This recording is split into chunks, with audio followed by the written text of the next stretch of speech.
और सितंबर की 1 तारीख के साथ में मौसम विभाग ने बेहतरीन घोषणा की कि सितंबर में भरपूर पानी गिरेगा। इसके पहले जो है 30 सालों में पानी गिरा, और शायद 31 साल पहले इकट्ठा पानी गिरा, लमसम पानी गिरा था, उसको हम खबरों में बता देंगे आपको बीच में। कायम रहेगी सराफा चौपाटी, दोनों पक्षों के बीच एक समिति बनी, रात 9 बजे बाद ही दुकानें लगेगी, सिर्फ परंपरागत व्यंजनों की दुकानें लगेगी, बहुत जरूरी भी था। परंपरागत राजेश जुएल साहब की स्टोरी उन्होंने लिखी है कि सराफा में 80 दुकानें एसोसिएशन के अंदर बताई जा रही है और 200 से ज्यादा दुकानें वहां लगती हैगी। इसको लेकर ग्राहकों ने भी पूछताछ की, हालांकि वो दुकानदारों ने कह दिया जो 80 की सूची में आते हैं कि हम तो यहीं बने रहेंगे। महापौर जी ने हमसे वादा किया है तो दुकानें यथावत लगेगी, दुकान यथावत लगेगी, ये तय हो गया है। कितनी लगेगी इसको लेकर एक बार फिर से पड़ताल होने वाली है।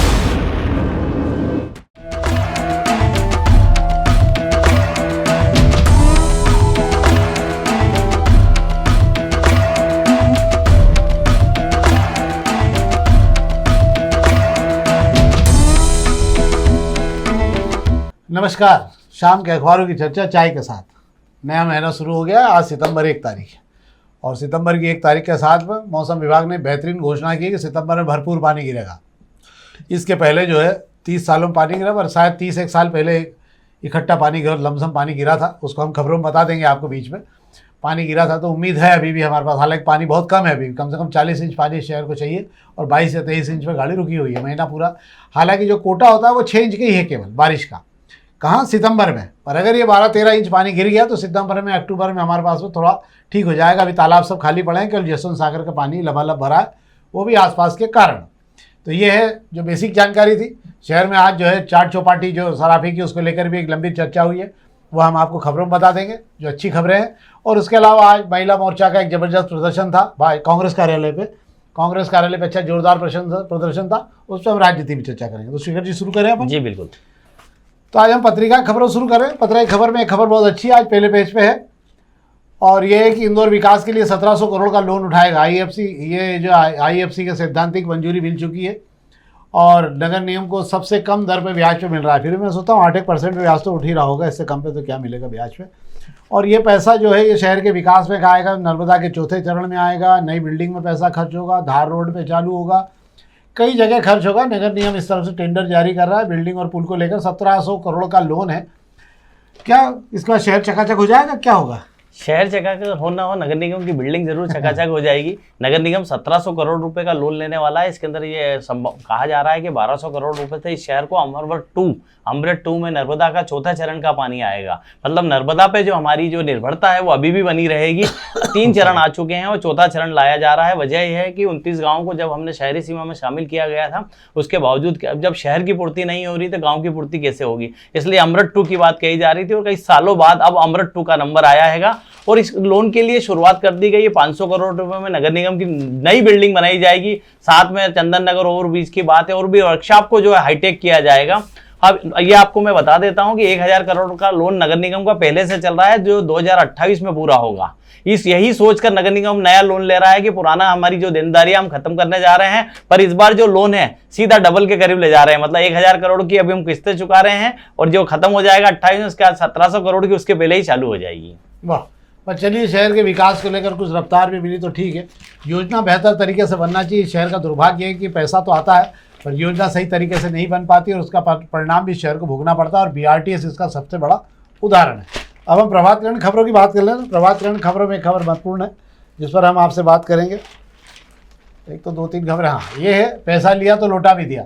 सराफा चौपाटी के अध्यक्ष की भी एक दुकान है। यहाँ पर बड़ा मामला है कि ये दुकानों को लेकर जो विवाद था उसमें कुछ स्थिति बनी है, और प्रवासी भारतीय सम्मेलन को सराफा चौपाटी मिलकर 80 दुकानों की सूची बनाकर नगर निगम को दी थी, पर कोई निराकरण उसमें कुछ हुआ नहीं। क्या शेखर जी पूरा मामला? मैं आपको बता देता हूँ। अभी इन शहर में से सराफा चौपाटी का मामला है, बहुत गर्मा गर्म है। चंदन नगर वाले बोर्ड का मामला तो ठंडा हो चुका है। जांच कमेटी का बना दी गई थी। जांच कमेटी ने जो भी बयान लिए हैं, अब उस पर फैसला होगा, और फैसला कब सामने आएगा दूर की बात है। अब चौपाटी के मामले में भी ऐसा ही हो गया है। आज सराफा सोना चांदी व्यापारियों की महापौर के साथ बैठक थी। जैसा कि पहले से माना जा रहा था कि इस बैठक के अंदर कोई रास्ता निकलना नहीं है, चौपाटी वहीं रहनी है, पहले से तय था। इसको लेकर कल जब पड़ताल की गई चौपाटी में, कल शाम को, कल चूंकि रविवार था, रविवार के दिन ज्वेलर्स की दुकान बंद रहती है, तो चौपाटी के जो खाउटिए हैं जिनको खाउटी हैं वो शाम को 7 बजे ही लगना शुरू हो गए थे और एक ही चर्चा थी कि ये चौपाटी की आज आखिरी रात तो नहीं है, आज आखिरी दिन तो नहीं है, कल से चौपाटी लगेगी कि ना लगेगी। इसको लेकर ग्राहकों ने भी पूछताछ की। हालांकि वो दुकानदारों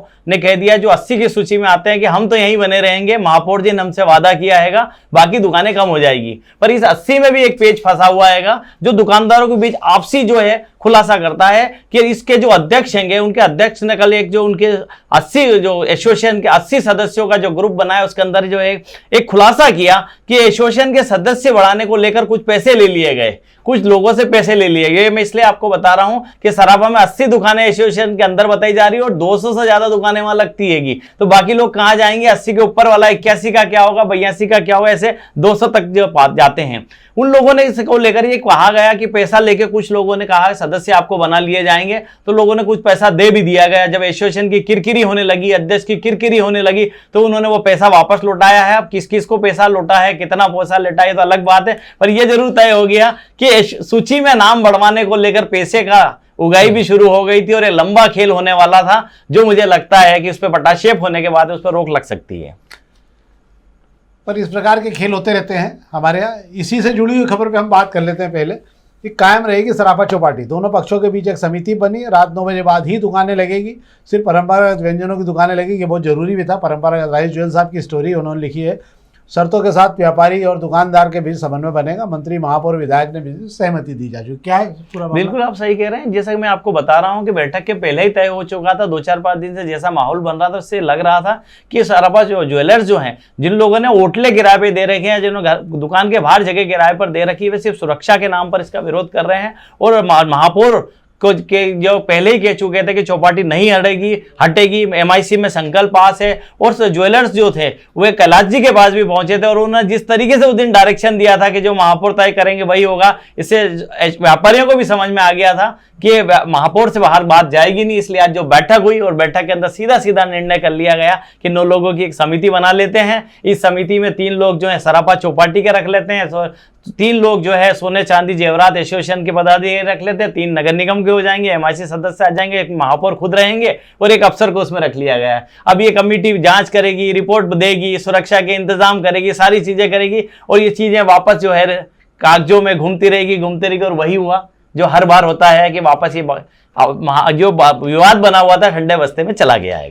तो दुकानें यथावत लगेगी, दुकान यथावत लगेगी, ये तय हो गया है। अब कितनी लगेगी इसको लेकर एक बार फिर से पड़ताल होने वाली है, पर मुझे नहीं लगता कि बहुत ज्यादा कुछ बदलाव होने वाला। हाँ, ये जरूर है जो मोमोस और जो चाइनीज जो लोग बेचते हैं वो ऐसा आपको जल्द दिखाई देगा सराफा चौपाटी में। वे खुद भी आपको खाने पीने के रबड़ी, गुलाब जामुन, पानी पता से या दही बड़े खिलाते नजर आएंगे आपको। हाँ, मतलब मोमोज वही परिवर्तन ला सकता है और भी बहुत सारी चीजें। पर अपन ये माने कि अभी फिलहाल तो इतिश्री रेवा खंडे पंचम अध्याय समाप्त हो गया ये वाला। अब आप जो है आराम से रोज रबड़ी खाइए, वहाँ कोई दिक्कत नहीं है। और अब 2-3-4 महीने हाँ, पर ये है कि अभी कुछ दिनों तक, कुछ महीनों तक जैसा आप कह रहे हैं कि आपको चौपाटी में ना आपको चाइनीज खाने को मिलेगा, ना मोमोज खाने का मिलेगा, ना आपको जंक फूड खाने को मिलेगा। हाँ, पर जो मिलेगा अच्छा मिलेगा। आप तो जाओ आराम से, खूब सूतो माल, कोई दिक्कत नहीं, और आराम से सो आके। एक खबर पर और अग्निबाण की हम बात कर लें। कान और सरस्वती नदी के सफाई को लेकर बांड जारी किए जाएंगे। 250 करोड़ से अधिक के बांड जारी किए जाएंगे। 1200 करोड़ रुपए पहले हवन हो चुके हैं कान और सरस्वती नदी की सफाई को लेके। ये 250 करोड़ और क्या हींग लगेगी इससे? क्या हो गया यार? जी बिल्कुल आप सही कह रहे हैं कि कान और सरस्वती नदी में पैसा तो लग रहा है, पर नदी जो है नाले से कभी नदी में तब्दील नहीं हो पा रही। सपने खूब दिखाए जा रहे हैं, वो नगर निगम हो या IDA हो। एक बार अब दोनों मिलकर जो है शासन के बाद बांड जारी करने के लिए मंजूरी भेजी हैगी। सफाई के नाम पर, इस शहर की तरक्की के नाम पर जो है हमको जलूस से पानी लगाना के लिए, सोलर के लिए तो हमको, ग्रीन एनर्जी के लिए तो हमको बॉन्ड हमने जारी किए थे, उसको अच्छा रिस्पांस मिल गया था, देश भर में पसंद कर लिया गया था। पर मुझे नहीं लगता कान और सरस्वती नदी को लेकर इतना बॉन्ड कुछ दम भर पाएगा। हाँ, और ये इतना बॉन्ड जारी करने 250 करोड़ के बॉन्ड खरीदना, बाजार में बॉन्ड बाजार पे जाना पड़ेगा आपको, और आपकी हैसियत क्या है उसके आधार पर बाजार तय करता है। इसके अंदर ये भी मैं आपको जोड़ के बता दूं कि इसके पहले नगर निगम जो है ग्रीन एनर्जी को लेकर जो है जलूद में लगाने को लेकर 250 करोड़ का बॉन्ड जारी कर चुका है। हालांकि उसमें भी बहुत ज़्यादा अभी स्थितियाँ बनी नहीं है, पर एक अच्छा प्रयास है। मुझे लगता है 250 करोड़ का सवाल नहीं है, सवाल एक व्यापक तरीके से एक बेहतरीन योजना का बनाया जाना। और ये सब बारिश की नदियाँ हैं, बारिश में ही ख़त्म हो जाती हैं। इसलिए फिर वही बात है कि पैसे का उपयोग सही तरीके से हो, ये सबसे ज़्यादा ज़रूरी बात होती है। अब हम दोपहर की खबरों की बात कर लें। दोपहर की खबरों में पहले पेज की खबरों की बात कर ले रहा हूँ। एक तो बिहार में 1 तारीख थी, आज मतदाता पुनरीक्षण कार्य जो सूची था उसका मामला कंप्लीट हो गया। और आप जानकारी दे दी कि जानकारी इतनी रोचक आई है, योगेंद्र यादव जी ने पूरा चिट्ठा जारी किया उसका कि जो इतनी मज़ेदार जानकारी कि आपको हंसी भी आएगी और तरस भी आएगा कि ये क्या सूची का मजाक हो रहा हैगा। 1400 बूथ ऐसे हैं जिसमें केवल मृत लोगों को हटाया गया, और मृतकों की संख्या थोड़ी बहुत नहीं है। 1000 का बूथ है तो 500-500 मर गए उसके अंदर लोग। इसमें भी मज़ेदार बात एक और ये है कि इन बूथ में से कुछ बूथ तो ऐसे हैं जिसमें बहुत सारे लोग कम कर दिए गए, तो बोले ये सब जो है मृतकों की सूची है। मृतकों की सूची में 50 साल से कम के लोग भी शामिल हैं। मतलब इतने जल्दी लोग मरे हैं बिहार में जिसकी हद नहीं। और एक और इसमें बड़ा रोचक आंकड़ा ये है कि अभी तक तो बिहार में ये होता था कि घर का जो मुखिया होता था या बुजुर्ग होते थे वो बाहर जाते थे नौकरी के लिए और वो फिर वहीं रहा करते थे, तो उनके नाम हटते थे थोड़ा बहुत। परंतु इस बार वही मजेदार कि 9000 महिलाएं ऐसी मिली हैं जिन्होंने अपने पति और परिवार को छोड़ के नौकरी करने के लिए बाहर चली गई हैं। हो सकता है ये हो भी, पर इसको लेके बड़ी रोचक स्थिति है कि पहली बार बिहार में ऐसा रहा कि महिलाएं छोड़ के चली गई घर। ये एक और जानकारी है। मतलब कमाई के लिए अभी तक तो घर के पुरुष ही बाहर जाते रहे हैं, अब महिलाएं भी जाती हुई दिखाई दे रही है बिहार के अंदर। मतलब पति और बच्चों को यहीं छोड़ गई बिहार में और खुद अकेली चली गई वहाँ पे। तो एक मामला ये है। इसके अलावा एक और मामला ये है कि एक ही घर में मतलब एक ही मतलब 20 वोटों के परिवार के 4 लाख से ज़्यादा वोट है। तो बड़ी रोचक जानकारियां इसमें दी। 1 करोड़ के लगभग नाम हटाए जाने को लेकर चुनाव आयोग ने कहा है कि 20% फेक वोट है जिनको हटाया जाना है, तो उसको लेकर तैयारी की। और आज जो है 65 लाख लोगों को पहले हटा दिया गया, वो एक अलग मामला है। एक बड़ा और भी एक रोचक किस्सा ये है कि नितिन गडकरी ने कल जो है वहाँ नागपुर में एक कार्यक्रम हो रहा था, उसके अंदर अपने उद्बोधन में कहा कि जो लोगों को मूर्ख बना सकते हैं वही सबसे अच्छा नेता होता है। आज पहली बार मालूम पड़ा उनकी बातचीत से कि जो जितने बेहतर तरीके से मूर्ख बना रहा है वो उतना बड़ा नेता होता है। अब आपको देख के समझना पड़ेगा कौन कितना मूर्ख किसको बना रहा है। ये तो थी खबरें पहले पेज की जो हमने आपको बताई। झांकी जल समारोह को लेकर बाकी ट्रांसफार्मर लग रहा है। त्यौहार शुरू होने वाले हैं, पर विमान कंपनियों की दिवाली से दशहरे के बीच और दिवाली के लगभग विमान की बुकिंग पूरी हो चुकी है और अब टिकट 12,000-15,000 के ऊपर पहुँचने लगे हैं। और दबाव इतना ज़्यादा है कि 25% किराया विमान कंपनियों ने खुद बढ़ा दिया। क्या शेखर जी? बिल्कुल सही बात है। त्योहारी सीजन जो होता है वो विमान कंपनियां हो या निजी प्राइवेट बस कंपनियां हो, अभी तो रेलवे भी उसकी लाइन में आता हुआ मुझे दिख रहा है कि वहाँ भी प्रीमियम क्लास शुरू हो गया है।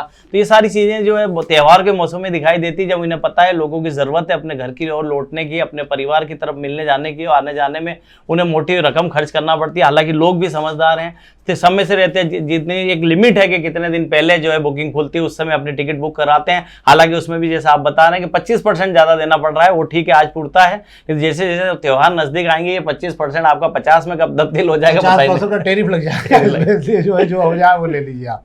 एक और खबर है, एमपीसीए का त्रिवार्षिक चुनाव का मनोनयन कल होना है और ज्योतिरादित्य सिंधिया जी के पुत्र हैं जो महाआर्यमन, उनका लगभग पूरा नाम, जो अकेले फॉर्म उनका भराया था अध्यक्ष पे, बाकी जगह के लिए अभी हाल कोई फाइनल नहीं किया, पर अध्यक्ष के लिए उनका नाम तय हो गया। और आज ज्योतिरादित्य सिंधिया इंदौर आ जाएंगे, तो कल वो जो है अपने चिरंजीव की जो है ताजपोशी करेंगे। तो ये तो थी खबर दोपहर की। अब हमने बात की, अब हम तो राजनीतिक खबर में बात कर रहे थे। आज जो है राहुल गांधी की सभा में जो उद्बोधन प्रधानमंत्री नरेंद्र मोदी की माता जी को लेकर किसी और द्वारा दिया गया था, मतलब कोई आदमी और मंच पे चढ़ा गया तो उसने बड़े अभद्र तरीके से उनकी भाषा का इस्तेमाल करते हुए उनकी माता कुछ कहा था, उसको लेकर भाजपा भड़क गई है। और कांग्रेस पर तमाम जगह पर जो है माना जा रहा है कि राहुल गांधी द्वारा ये किया जा रहा है। हालांकि कांग्रेस का कहना ये है कि उससे हमारा कोई लेना देना नहीं। वो भाजपा के अंदर 2-3 बार शिवराज सिंह चौहान के साथ भी उसका फोटो है, बाकायदा दुपट्टा पहने हुए। पर जो भी मामला, पर आज महिला मोर्चे ने जबरदस्त जो है कांग्रेस कार्यालय के बाहर प्रदर्शन किया। क्या शेखर जी? जी बिल्कुल आप सही कह रहे हैं कि किसी के लिए किसने कहा, अभी ये तो साबित नहीं हुआ है, पर भाजपा को मौका मिल गया कि किसी भी तरीके से कांग्रेसियों की घेराबंदी कर दी जाए। तो आज गांधी दफ्तर पर सबसे बड़ी बात यह है कि अभी हमारे शहर में राजनीति की एक नई परिपाटी शुरू हो गई है कि तो एक दूसरे की पार्टी के दफ्तर पर जाकर विरोध प्रदर्शन किया जा रहा है। गांधी दफ्तर पर आज दूसरी बार जो है प्रदर्शन देखने को मिला। इसके पहले युवा मोर्चा प्रदर्शन करने गया था और काली स्याही फेंक कर आया था, काला ऑयल फेंक कर आया था। इस बार महिला मोर्चा को जिम्मेदारी दी गई थी। हालांकि मैं आपको बता देता हूं, महिला मोर्चा को सिर्फ नाम की जिम्मेदारी दी गई थी, पीछे से पूरी भाजपा पूरी ताकत से लगी हुई थी। और आज जो भीड़ जुटाई गई इसके अंदर पूरे भाजपा के नेताओं ने, विधायकों ने पूरी ताकत लगा दी इसके अंदर। और इसके अंदर नगराध्यक्ष सुमित मिश्रा ने अपनी सारी टीम को लगाकर बसों का इंतजाम करके महिलाओं को बहला किया गया और महिलाओं को वहां जमा करके, चूंकि सरकार सत्ता भी भारतीय जनता पार्टी की, तो पुलिस भी बेबस होकर सिर्फ देखती रही। पुलिस को मालूम है कि इस समय किसी स्थिति को हैंडल करना हैगा। तो जब महिला मोर्चा ने जब यहाँ पर गांधी दफ्तर की ओर घेराव करके राहुल गांधी और जीतू पटवारी का जो पुतला जो है उसको तार तार किया और उसके चिथड़े उड़ा उड़ाकर फेंकने की कोशिश की, तब आपको मैं बता दूं कि मच्छी बाजार चौराहे पर से नगर अध्यक्ष सुमित मिश्रा और तमाम भारतीय जनता पार्टी के बड़े नेता उन्हें कह रहे थे कि आगे बढ़ो, आगे बढ़ो, आगे बढ़ो। वे खुद आगे नहीं आए, महिलाओं को आगे किया गया। और आज नेताओं को बोलने का भी खूब मौका मिला। सुबह जिस तरीके से बारिश हो रही थी उससे लग नहीं रहा था कि आंदोलन हो पाएगा ठीक से, पर आंदोलन होते समय जो है बारिश बंद हो गई। और महिलाओं की जो भीड़ देखकर नेताओं ने आज दिल की भड़ास भी खूब निकाली, खूब बोले हैं। जिसको माइक मिला वो छोड़ने का नाम नहीं ले रहा था। महिलाएं परेशान भी खूब हो गई कि, और आखिर में हालत ऐसी हो गई थी कि आधी से ज्यादा कुर्सियां खाली छोड़ के महिलाएं निकल चुकी थी, पर फिर भी अच्छी खासी भीड़ जमा कर ली गई थी। और राहुल गांधी और जीतू पटवारी के खिलाफ, खास करके जीतू पटवारी के खिलाफ उनके ही शहर में खासा विरोध हुआ है और उन्हें जमकर कोसा गया है, जिसमें उन्होंने एक बयान दिया था कि मध्य प्रदेश की महिलाएं सबसे ज्यादा जो है नशा करती है। ये पर ये तो सरकारी आंकड़े हैं, ये सरकारी आंकड़े इस पर हम क्या कर सकते हैं। चलिए, ये तो थी राजनीतिक खबर जिससे हमने आपसे बात की। हमारा आपसे आग्रह है, इस कार्यक्रम को अधिक से अधिक लाइक करिए और बेहतर तरीके से सुझाव हैं अगर आपका इस कार्यक्रम को लेकर तो जरूर बताइएगा। बहुत बहुत धन्यवाद।